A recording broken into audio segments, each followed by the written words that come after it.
objetivo de esta tarea sencilla es mostrar de manera simple que ustedes pudieran tomar un feeling, un sentimiento de los problemas que se encuentran con algunos cálculos cuando se hace dinámica molecular. Entonces, para ese ejemplo, habíamos dicho, bueno, si yo tengo que calcular el valor medio de una función de una variable aleatoria, lo que hago es, voy a elegir la variable aleatoria de acuerdo a la probabilidad que le corresponde, que está dada por esta ρ de x, y voy a simplemente, para los valores de x seleccionados, sacar el promedio de f, y eso es una estimación del valor medio de f de x. Y el ejemplo que habíamos puesto era una función que tiene una probabilidad, una distribución de probabilidad normal centrada en 20. Y las funciones, y bueno, tiene un ancho de la distribución, este sigma que estima el ancho de la distribución de 1. O sea que más o menos mi distribución de probabilidad voy a tener muchos valores cerca de 20, pero ya menos que 19 y más que 21 voy a tener poco, y menos que 18 y más que 22 menos, y así, ¿no es cierto? O sea, está bastante concentrada alrededor de 20. Y lo que íbamos a hacer, o lo que ustedes hicieron, es calcular el valor medio de dos funciones. Una es f1 igual a x, o sea que calculamos el valor medio de x para esta distribución, y otro es el valor medio de e a la menos 5x. Bueno, y los resultados están acá, así que les agradezco a Salvador, a Yelena, a Janet, a Ivana, que hicieron varios cálculos. A mí me interesaba tener distintos resultados para ver lo que pasa cuando uno hace cálculos que son estocásticos, o sea, cuando usamos la estadística y los números aleatorios para tratar de resolver problemas numéricos. Entonces, para el valor medio de x obtuvieron estos resultados. Si vamos a calcular, esperen que esto está mal. El valor medio, ahí está. Bien, entonces vamos a calcular con qué error obtuvimos el valor medio de x. Entonces eso va a ser igual a el valor absoluto de este número menos el valor correcto, que es 20, dividido 20, y lo vamos a multiplicar por 100. Y acá tengo el error. Bueno, fíjense que el valor medio de la función x lo obtengo con un porcentaje de error que es extremadamente chico. Hay casos que pueden ser mejores y otros peores, pero siempre tengo errores menores que el 1%. Ahora, ¿qué pasa cuando yo quiero obtener el valor medio de e a la menos 5x? Bueno, hacemos lo mismo, entonces acá pongo igual al valor absoluto de este número menos el valor correcto, que es... Ay, esperen acá, vamos a copiar esto. Vamos a hacer un truquito. No me dio mal mi cosa. Otra vez. Vamos a hacer, esto es igual al valor absoluto de, este es de 2 menos 9.982 por 10 a la menos 39. Dividido 9.982 por 10 a la menos 39 por 100. Ay, no me diga que lo puse, perdón, que me estaba poniendo las cosas acá. Es igual a el valor absoluto de 2 menos 9.982 por 10 a la menos 39. Dividido 9.982 por 10 a la menos 39 por 100. Ahí está. Y ahora arrastro. Bueno, entonces, acá con este ejemplo pueden ver que todos obtuvimos una estimación de del valor medio de E a la menos 5x que es malísima, es horrible, o sea, le erramos casi en un 100%. ¿Y cuál es la razón de que ocurra este fenómeno, digamos, que hacemos una estimación numérica que es tan mala? La razón tiene que ver con lo que pasa con el integrando de esta función. O sea, yo tengo que obtener el valor medio de f de x está dado por este integral. Cuando yo voy a hacer mi cálculo y selecciono valores de x aleatorio, lo que tengo que tener son puntos de x donde este integrando es significativo. ¿Y qué es lo que pasa? Si ustedes se fijan en los gráficos, yo les mostraba en el PDF un primer gráfico donde les muestro la distribución de probabilidad centrada en 20 con un sigma de 1, la función f2 de x y el producto de f2 por rho de x está dibujado acá, pero no se ve. No se ve porque es un valor muchísimo más chico, o sea, está en otra escala, y si yo lo miro en la escala que va, está acá. Tiene más o menos un centro en 15. Entonces, para poder hacer bien ese integral de e a la menos 5x, yo tendría que sortear x en estos lugares, en esta región. Porque solo así voy a tener una estimación de lo que pasa en esta parte. Sin embargo, con la distribución de probabilidad de mi función, muestreo acá.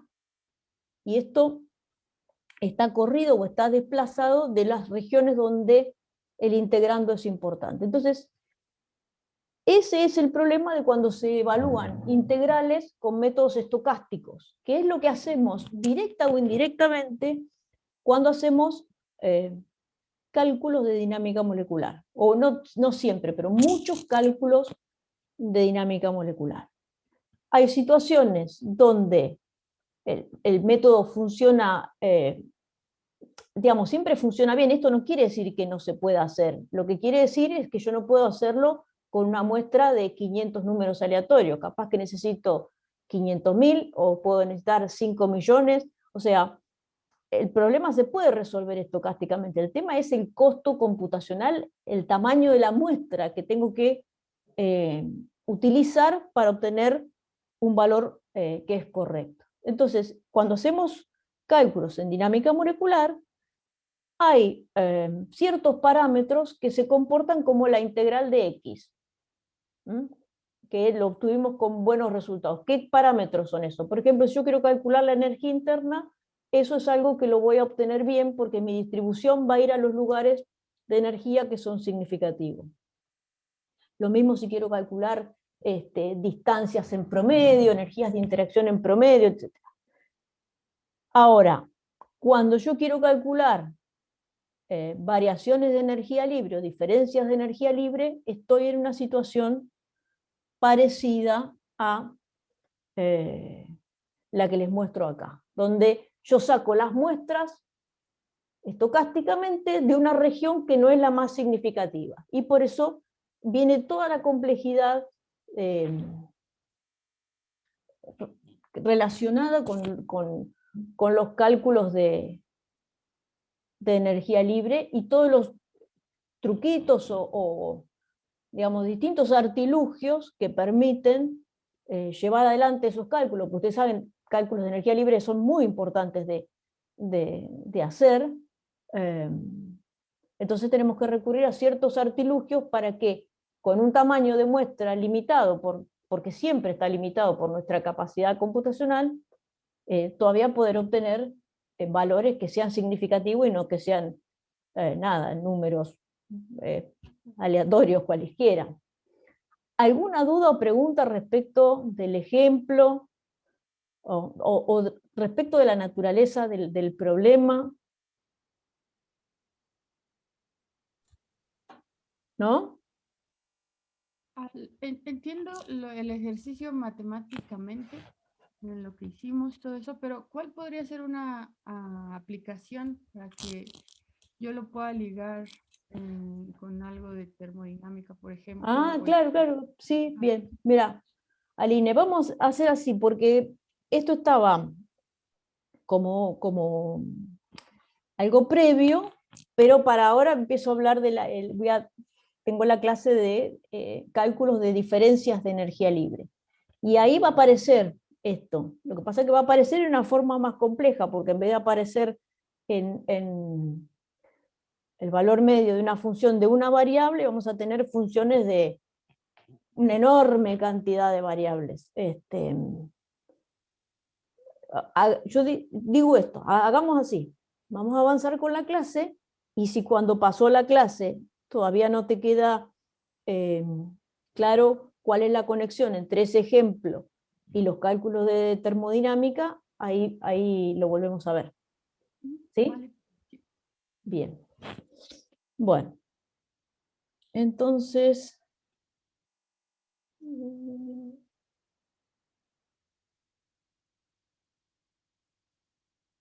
vamos a compartir.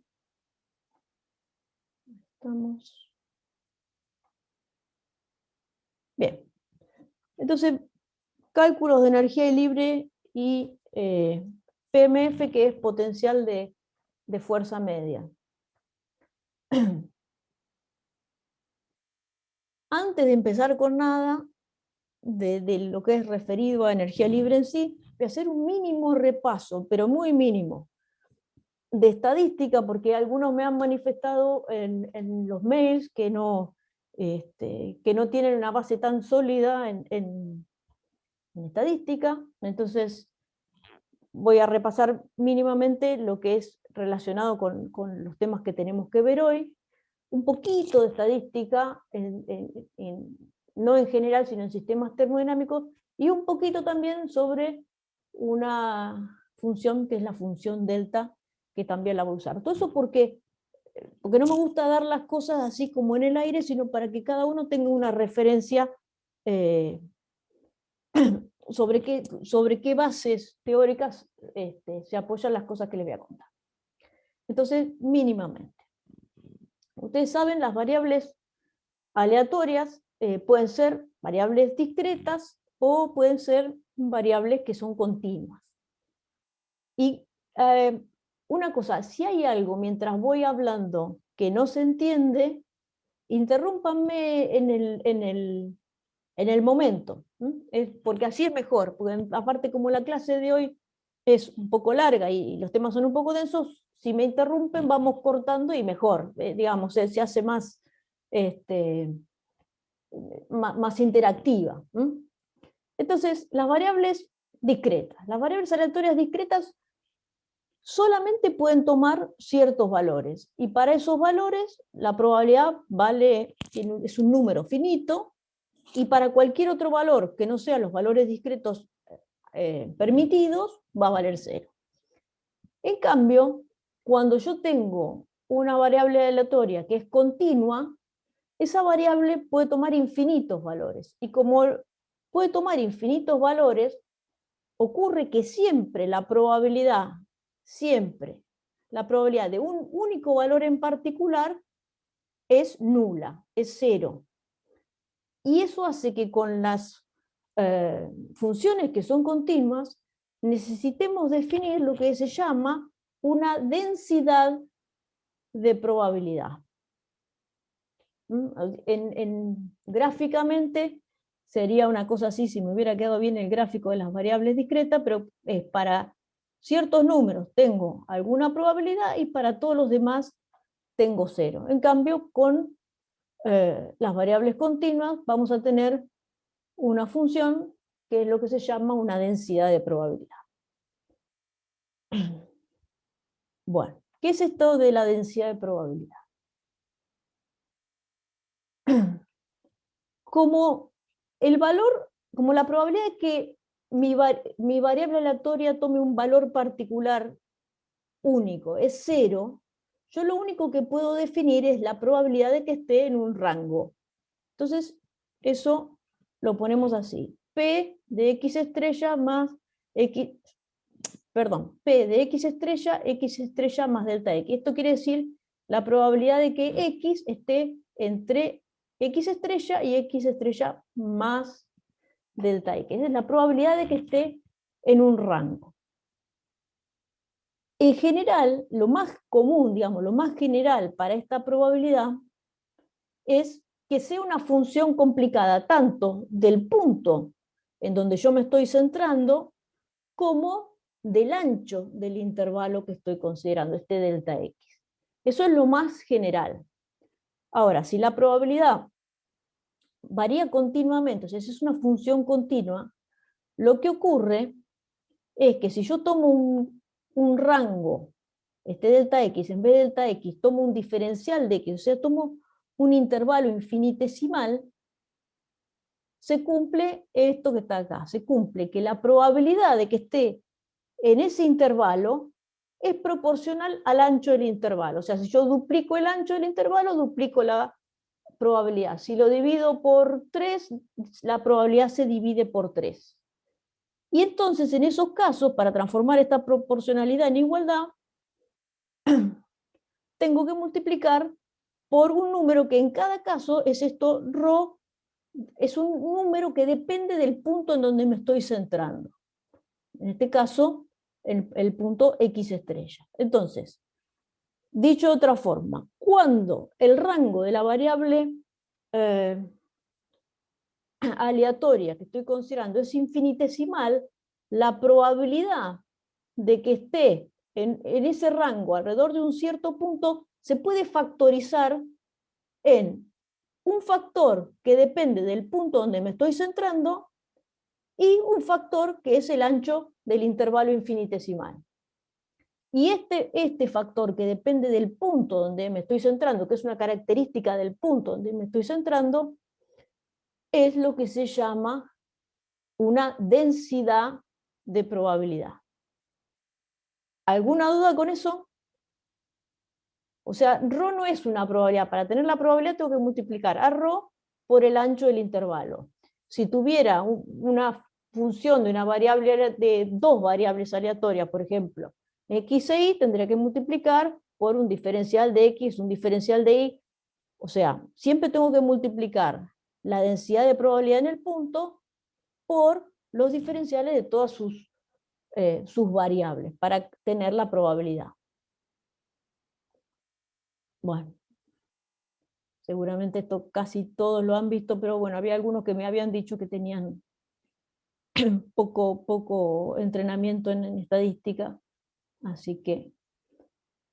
bueno, y muchas veces, aunque para variables aleatorias continuas no podemos hablar de la probabilidad en un punto, para no escribir algo así tan largo, muchas veces se escribe como P, como la probabilidad en el punto. Bien, nada, esto es simplemente la interpretación gráfica de la... Yo tengo la densidad de probabilidad y esta es en el eje X mi variable aleatoria, el área que está en este rectangulito es la probabilidad de que esté alrededor del punto este que está acá, X0. El área bajo la curva. Bueno. Respecto de los valores medios de las variables aleatorias, si tenemos una variable aleatoria que es discreta, simplemente, todos sabemos cómo calcular un promedio, sumo todos los valores que tengo y lo divido por el número de valores que tengo, o sea, el tamaño de la muestra, y eso me da el valor medio de X. Esto podría ser, por ejemplo, no sé, el promedio de la edad de los que participamos de este curso. Ahora bien, puede ser que, no sé, entre varios de ustedes hay más de uno que tiene 23. Entonces, acá me va a aparecer el X de 1 que tiene 23, después me va a aparecer otra vez el 23, después me va a volver a aparecer el 23. Entonces, yo lo que puedo es poner,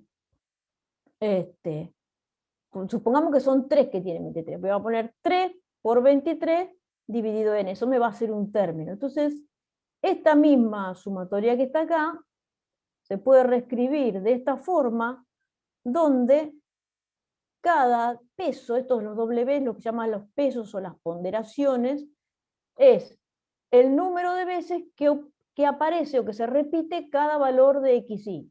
Si había 3 que tenían 23, va a ser 3 dividido n, donde n es el número de todos los participantes del curso. Esto es el peso, las ponderaciones, que no es otra cosa que la probabilidad de un cierto valor de X. O sea, 3 dividido el número de participantes del curso sería la probabilidad de que haya alguno, de elegir alguno que tenga justo 23 años.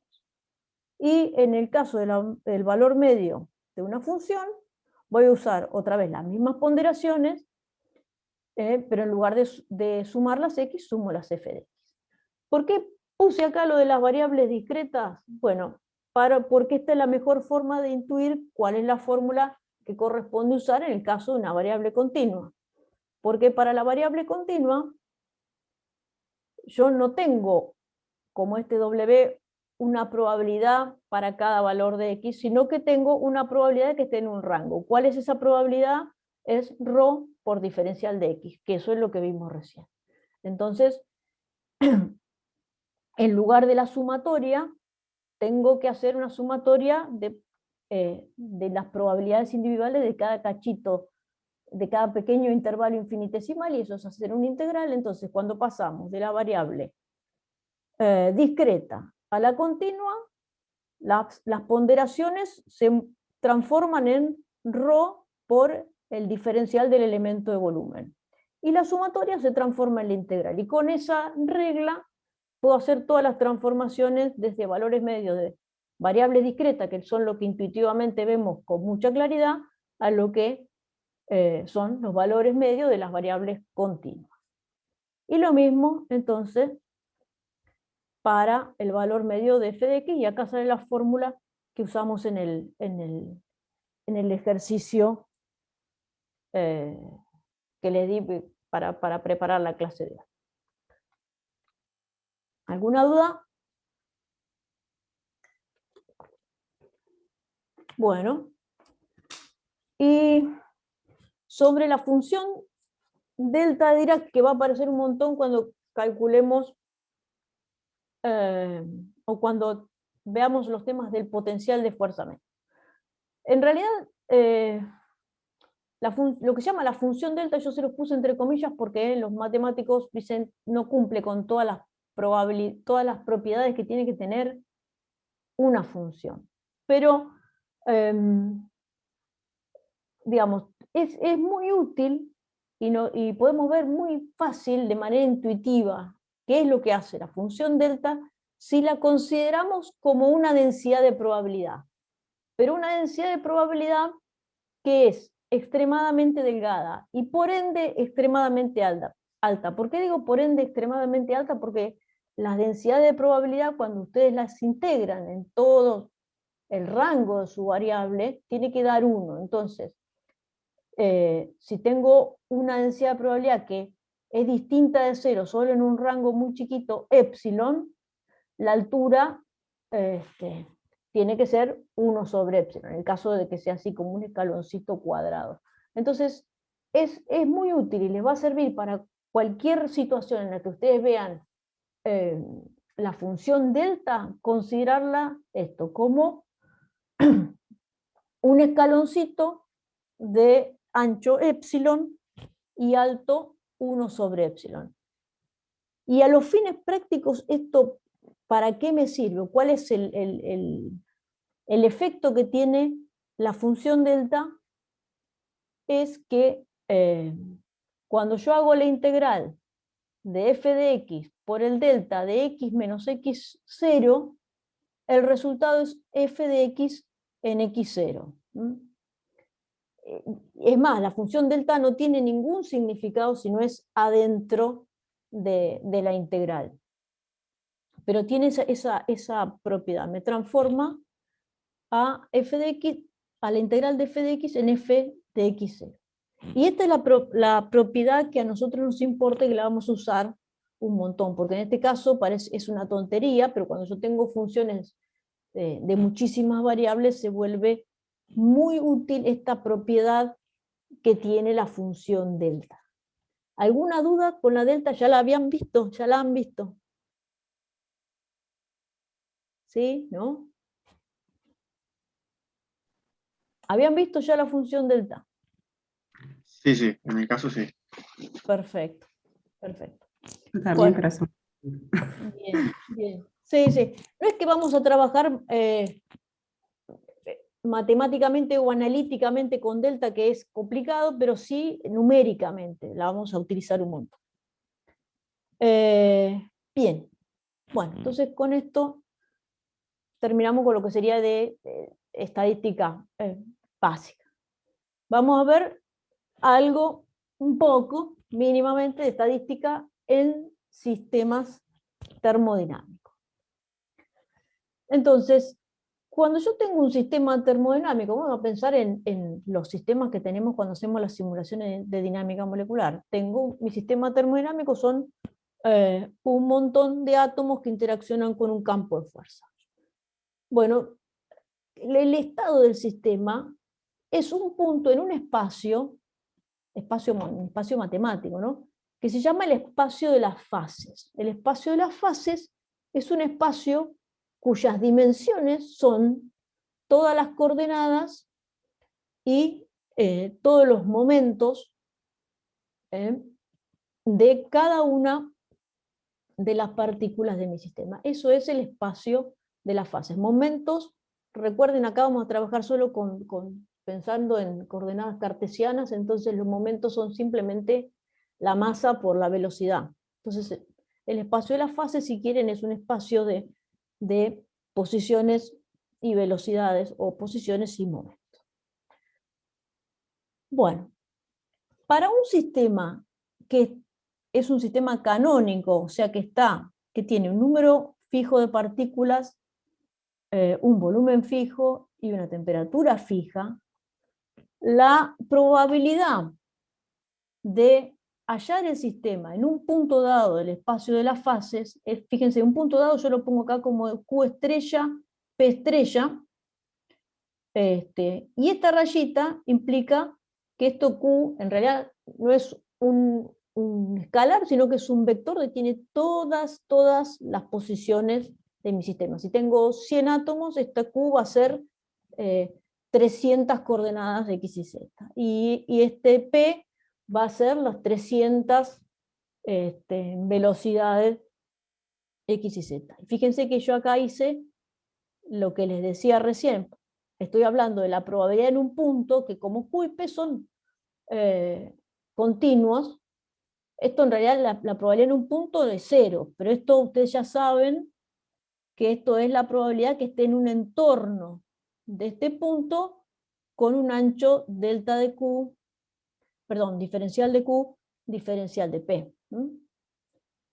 Bueno, entonces esto es la probabilidad de que esté en ese pequeño intervalo centrado en Q estrella, P estrella, y de acuerdo a lo que vimos recién, debería ser claro que esto que está acá, E a la menos beta por H dividido Q, donde beta es la constante de Boltzmann por T a la menos 1, y H es la energía del sistema, que depende de las coordenadas y las posiciones.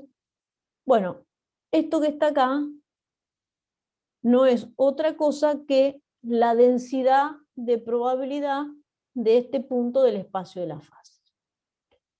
Y una cosa muy importante que está acá es esta función Q, que Q es lo que se llama la función de partición. Y la función de partición corresponde a la integral de E a la menos beta por H integrada sobre todas las coordenadas y todos los momentos. O sea, yo acá puse una integral doble porque es lo que me permitía el editor de ecuaciones, pero esto es una integral sobre 3n coordenadas y 3n momentos. Bueno, y acá tiene un factor que para nosotros no es muy relevante el factor este. Bueno, ya vamos a ver por qué no es relevante el factor este, es para tener bien el valor absoluto de Q, pero a nosotros muchas veces no nos interesa el valor absoluto de Q, sino valores relativos. Entonces este factor se cancela y chao. Bien, ¿alguna duda con esto? No.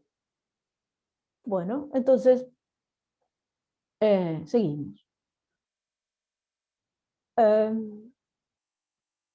Bien, entonces acá lo que teníamos es esta expresión que está acá, E a la menos beta por H dividido Q, es la densidad de probabilidad de un punto en el espacio de las fases. En muchas situaciones en termodinámica, a nosotros nos interesa la probabilidad de una configuración, o sea, la probabilidad de que mi sistema tenga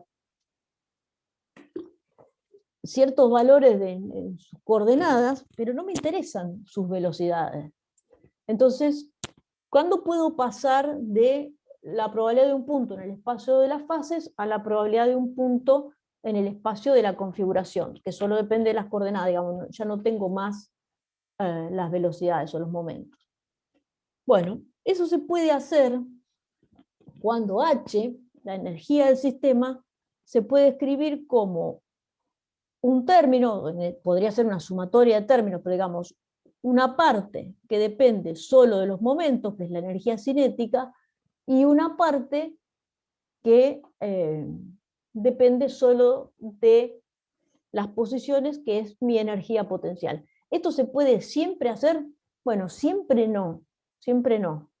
Por ejemplo, si yo tengo partículas que son cargadas y que interaccionan, no sé, con la luz, que es un campo electromagnético, bueno, ahí voy a tener un potencial que depende de las velocidades y no se da esta separación. Ahora, en muchas instancias, muchas de las más comunes en aplicaciones de dinámica molecular, sí puedo separar H como una parte que depende solo de los momentos y una parte que depende solo de las posiciones. Y cuando eso pasa, puedo obtener la distribución de probabilidad de las configuraciones, que está dada por esta expresión que está acá. O sea, la probabilidad de una dada, la densidad de probabilidad de una dada configuración está otra vez un factor que no me importa por este cociente que está acá, que es E a la menos beta por el potencial de ese punto dividido Z, que Z es lo que se llama la integral configuracional. Es la integral sobre todas las coordenadas de E a la menos beta por el potencial. Esa es la integral configuracional. Y también se puede demostrar, yo acá les pongo las ecuaciones finales, ¿no es cierto? No todas las demostraciones. También se puede demostrar que la función de partición, que habíamos visto que es muy importante para definir la probabilidad en el espacio de las fases, es un factor multiplicado por la integral configuracional. Este factor es lo que se llama la longitud de onda térmica de Broglie. Fíjense, depende de la masa de las partículas y depende de la temperatura. Entonces, si yo trabajo con cambios de energía libre, en donde las masas y la temperatura se mantienen constantes, también este factor se me va a cancelar. ¿Alguna duda o pregunta? ¿No se durmieron todavía? ¿Eh? Estoy aquí. Esa, ahí No, va. estamos Ahí va. acá, estamos acá. A ver, yo les había dicho que se preparen un mate, un café, algo, una Coca-Cola, no sé, algo que los mantenga despiertos. Bueno, Bueno, entonces, ya estamos con el tema de las probabilidades de las configuraciones. Una cosa que resulta importante es cómo es la probabilidad relativa de dos configuraciones. Entonces, la probabilidad relativa es simplemente el cociente entre esas dos configuraciones, y fíjense que el factor, acá, lo que son los factores, 1 sobre n factorial, h a la 3n y z, se me cancela, y me queda simplemente que la probabilidad relativa de dos configuraciones es e a la menos beta por la diferencia en la energía potencial de esas dos configuraciones. Entonces, para tomar así un ejemplo, ¿no? Más o menos. Si yo tengo, vamos a poner que U0 fuera la configuración de mínima energía, y tengo una temperatura de 298, la probabilidad relativa de una configuración que tiene una energía que es 1 kilocaloría por mol superior es 0,18, o sea, es más o menos 5,5 veces menos probable, o el mínimo es 5,5 veces más probable. Ahora, si en lugar de 1 kilocaloría yo me voy 3 kilocalorías más abajo, ahí la probabilidad relativa ya es 0,006. Eso es más o menos, es como que el mínimo es 160, 170 veces más probable que encontrarlo 3 kilocalorías más arriba. Y si me voy un poquito más, 10 kilocalorías, ya ahí la probabilidad de hallar una configuración que tiene 10 kilocalorías más que el mínimo es casi nula, ¿no es cierto? Acá ya estoy en, no sé, estos son 100 millones, 1 en 100 millones, ¿no? Y bueno, si me voy, cuanto más suba, peor va a ser, y aparece el tema típico que habrán ya escuchado en las simulaciones de dinámica molecular, es que si yo empiezo, supongamos que empiezo en este pocito que está acá alrededor de C, bueno, voy a tomar muestras siempre cerca de C, ¿no? No voy a tomar muestras, por ejemplo, acá más arriba, si estos son, no sé, 5 o 6 kilocalorías, ya la probabilidad es bajísima. Y fíjense que también puede ocurrir que haya otros puntos del sistema que tengan incluso energía más baja que en la que yo empecé, por ejemplo acá B, que tiene energía más baja, pero yo ni siquiera logro pasar y llegar a ver el punto B. ¿Por qué? Porque para poder llegar tendría que alcanzar puntos de muy alta energía, y salvo que tenga una muestra enormemente grande, no lo voy a llegar a ver. Bien. ¿Dudas? ¿Preguntas? ¿Nada?